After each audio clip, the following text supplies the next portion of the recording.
What if one small voice, just a little girl answering a phone call in a language no one expected, could change everything? What if that simple moment wasn't just about a call, but the opening of a door to a future no one saw coming? What if the life you thought was set in stone suddenly twisted into a path of unexpected power, challenge, and hope? Stay with me, because this isn't just about a cafe or a language. It's about how a single act can shake the foundations of an entire world and rewrite what's possible. The cafe was a battlefield of small defeats. Emma Hayes, 29, scrubbed coffee stains on the counter, her hands raw from hours of work. The air was thick with the bitter tang of espresso and the clatter of corporate ambition. Brooks Enterprises' ground floor cafe, nestled in the heart of Manhattan's financial district, buzzed with executives in tailored suits, their voices a low hum of power plays and deal-making.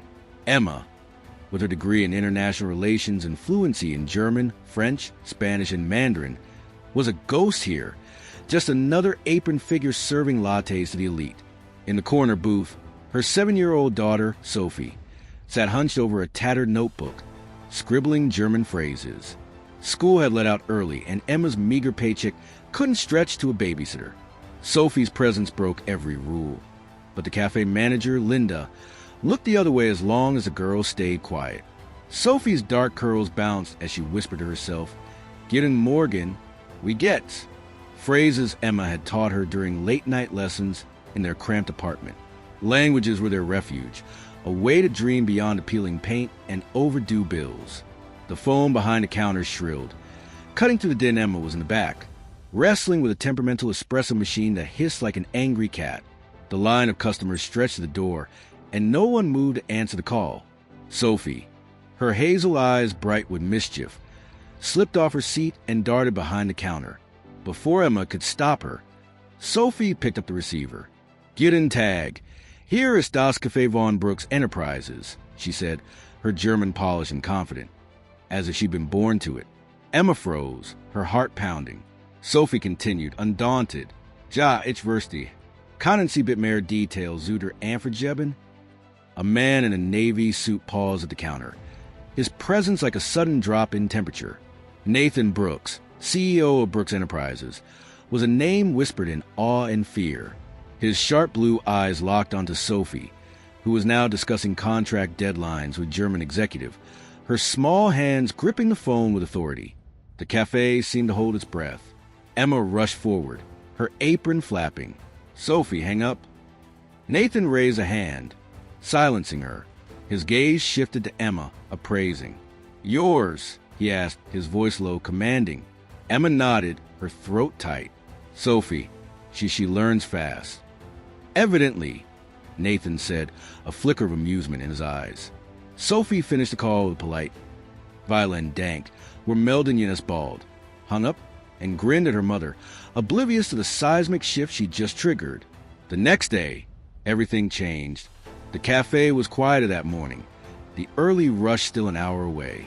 Emma was tying her apron when Linda handed her a folded note, her face unreadable. "Upstairs wants you. Executive suite. Now." Emma's stomach twisted. Fired? For Sophie's stunt? She glanced at her daughter, coloring in the corner, and steeled herself. The elevator ride to the 47th floor felt like ascending into another dimension. Glass walls, marble floors, and air that smelled of wealth. A receptionist led her to a conference room where Nathan Brooks sat at the head of a sleek table, flanked by executives whose eyes dissected her like a specimen. "Ms. Hayes," Nathan began, gesturing to a seat. "Your daughter took a call yesterday meant for me. From Hans Muller, CEO of Muller & Sohn, our German partner for a $200 million deal." She didn't just answer, she negotiated terms. In perfect German. Emma's cheeks burned. "I'm sorry, Mr. Brooks. She wasn't supposed to." He cut her off. "You speak German too, I presume?" "German, French, Spanish, Mandarin," Emma said, her voice steady despite her racing pulse. "I have a degree in international relations." Nathan leaned back, his gaze piercing. "And you're making coffee downstairs." It wasn't a question. He slid a folder across the table. "Muller insists on a cultural liaison for this deal," someone fluent in German, versed in their business culture. I want you. 3-month contract, $150,000. Starting tomorrow. The number hit like a shockwave. Emma stared at the folder, her mind spinning. $150,000 could clear their debts, move them to a better apartment, give Sophie a future. But doubt crept in. Why her? Was this a publicity stunt? A trap? What's the catch? She asked, meeting his eyes. Nathan's smile was cryptic. No catch. But not everyone here thinks you're ready. He glanced at a woman to his right. Victoria Lang, head of international operations, her lips a thin line of disdain. Prove them wrong. Emma's first week as a cultural liaison was a crucible. The conference room was a pressure cooker, with Mueller's team firing rapid German demands and Brooks' executives scrambling to keep up. Emma stood at Nathan's side, translating with precision, catching nuances in Mueller's tone that others missed. She flagged a cultural misstep, a too aggressive pitch that could have derailed talks, and steered the conversation back on track. Mueller nodded approvingly, but Victoria's glare was a blade. During a break, Victoria cornered Emma in the hallway, her heels clicking like a countdown. You're a novelty barista, she spat. Nathan's playing savior, but you'll crash and burn. Emma's fist clenched. I'm here because I'm good. You'd know that if you paid attention. Victoria's laugh was venomous. Good? You're a single mom with a kid who shouldn't be here. This isn't your world. The words cut deep, sowing seeds of doubt. Was Nathan's offer genuine, or was she a pawn in a corporate game? That night, Emma sat with Sophie, helping her with German verbs. Sophie's small hand squeezed hers. You're doing great, Mama. Don't let the mean lady win. Emma smiled, but the question lingered. What if I'm not enough for this world? Here's where you come in. Reader. Picture yourself as Emma, a single mother thrust into a high-stakes game where every move could lift you up or tear you down. You've got the skills, the heart, but the odds are stacked against you. What would you sacrifice to rewrite your story? Not just for yourself, but for someone you love. Let that sink in. If Emma's fight grips you, hit that like and subscribe to follow her journey. It's about to get darker. The first twist came 2 weeks later. During a late-night review, Emma spotted a clause in the contract, a hidden penalty that would cost Brooks Enterprises $50 million if triggered. She flagged it to Nathan, who was stunned. How did we miss this? He muttered, his trust in her solidifying. Mueller, impressed by her diligence, invited her to a summit in Berlin, a make-or-break moment for the deal. But there was a problem. Sophie couldn't come. Leaving her daughter for 2 weeks was a gut punch. Nathan offered a solution. His sister, Clara, a former teacher with a warm suburban home, would care for Sophie. Emma hesitated, her instincts screaming to keep Sophie close. But the summit was non-negotiable, and the money could change their lives. With a heavy heart, she agreed, kissing Sophie's forehead before boarding the plane. Berlin was a whirlwind of glass skyscrapers and high-stakes negotiations. Emma shone, her translation seamless, her cultural insights bridging gaps. Mueller's team warmed to her, and Nathan's respect deepened. But late one night, an anonymous email landed in her inbox. Victoria's playing a dangerous game. Check her correspondence. Trust no one. Emma's pulse raced. Using her temporary access to the company's servers, she dug into Victoria's emails. What she found was a bombshell. Victoria was leaking deal details to a rival firm, Orion Global, for a massive payoff. Worse, she was framing Emma, planning subtle errors in shared documents to make her look incompetent. The betrayal was a knife, but exposing Victoria without hard proof could destroy Emma's credibility. She confided in Nathan, who was furious but cautious. We need irrefutable evidence, he said, and we need it before the deal closes in 10 days. Back in New York, Emma faced a new challenge. Sophie, staying with Clara, was struggling. She missed her mother, and Clara, though kind, couldn't replicate their bond.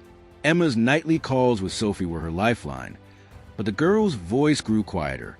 Where are you coming home, Mama? Sophie asked, her words a weight on Emma's heart. The second twist hit like a storm. At a pre-signing meeting, Victoria produced a forged email, supposedly from Emma, containing a mistranslation that could have cost millions. The room froze, Mueller's team exchanging uneasy glances. Victoria's voice dripped with false concern. "Ms. Hayes, how could you be so careless?" Emma's blood ran cold. She saw the trap.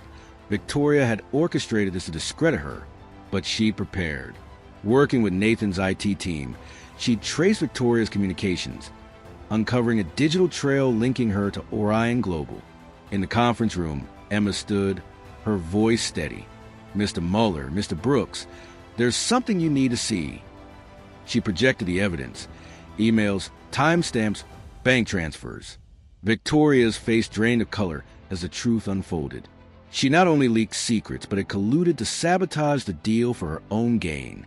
The room erupted. Mueller demanded an explanation, and Nathan's voice was ice. "Victoria, you're done." Security escorted her out. Her career in ashes. Mueller, shaken but impressed, signed the deal, praising Emma's integrity. Nathan offered her a permanent role as Director of International Relations, with a salary that dwarfed her cafe wages. But Emma had a bigger dream. "I want to start something," she said, her voice firm.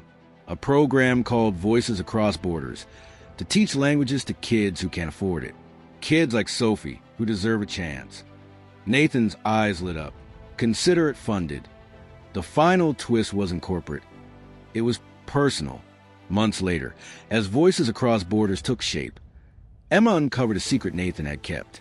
He'd known about Victoria's ambitions early on, but had let Emma take the liaison role to test her, to see if she could withstand the pressure. It wasn't malice. He believed in her potential, but needed her to prove it in the fire. The revelation stung, shaking her trust. "Why didn't you tell me?" Emma demanded. Standing in his office, the city skyline glittering behind him, Nathan's face was raw with regret. "I saw something in you, Emma. Something rare. I couldn't just hand you the win. You had to fight for it. I'm sorry if I hurt you." Emma wrestled with betrayal, but Sophie's words echoed. "Be smart about it." She chose to forgive, not for Nathan, but for the future they could build.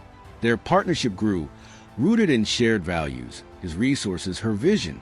Over time, it deepened into love, not a fairy tale romance, but a bond forged in trust and respect. 5 years later, Emma stood at the podium of the Voices Across Borders Global Summit, held in a sunlit hall in New York. Sophie, now 12, stood beside her, fluent in 3 languages and enrolled in a bilingual academy. The program had reached 10,000 children worldwide, giving them tools to dream beyond their circumstances. Nathan, now her husband, watched in the front row, his pride a quiet strength. Sophie took the mic, her voice clear as she spoke in German, then English, then French, sharing her story, a girl from a cafe who'd answered a call and changed her family's life. The crowd roared, but Emma's eyes were on her daughter. This was their triumph, a bridge between worlds built on resilience in a single, unexpected moment. The summit closed with surprise. Sophie announced a new scholarship fund, named after Emma, to support single mothers pursuing education. Tears stung Emma's eyes as she hugged her daughter. The journey had been brutal: doubt, betrayal, sacrifice, but it led here to a legacy that would outlive them. Emma's story wasn't just about rising from a cafe counter to a corporate boardroom. It was about proving that one voice, one chance, could echo across borders, lifting others along the way. And it all began with a little girl, a phone call, and a language that opened doors to a new world.